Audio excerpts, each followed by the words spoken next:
No. Thank you so much. I'll give a scenario for Zambia as well as I talk about the tools and strategies. First things first, I think when we're looking at stakeholders for us, I think one of the key areas is our enhancing the public awareness, education, and sensitization. And I think that is one of the major program that is on our agenda.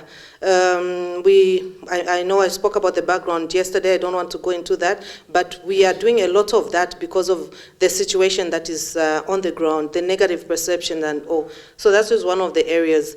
The other one is the review of our communication strategy. We've had our communication strategy, which was developed in 2017, and a lot has been happening since then. So we are currently reviewing it. We started the review last month.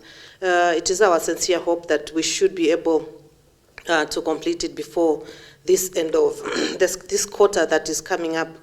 We also introduced media awards. Media awards also are helping in terms of reaching out to various stakeholders in terms of sensitization of our key activities and functions and our regulatory role.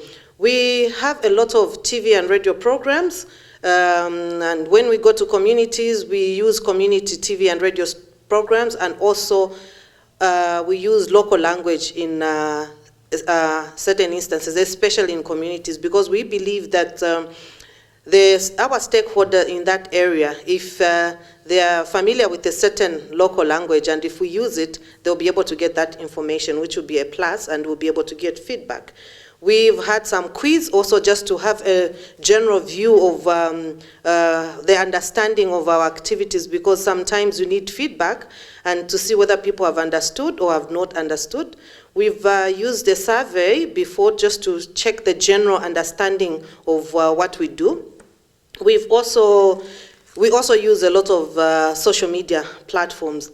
And on the engagements, we've engaged various stakeholders. We've engaged the media, both the journalists and the editors.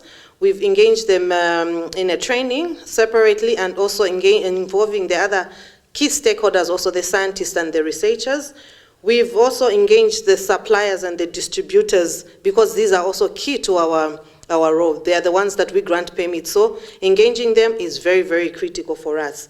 Research institutions, we've engaged them as well, especially on the research aspect, because currently the only research that is going on in our country is in the medical arena. We don't have on the other side of research.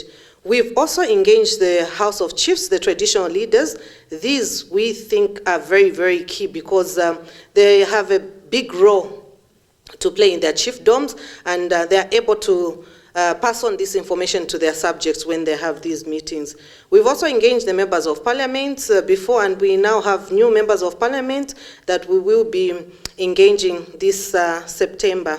Then senior government officials, we do engage them most often because they are also key. We find that 30 seconds. We find that sometimes they are not abreast with even the law.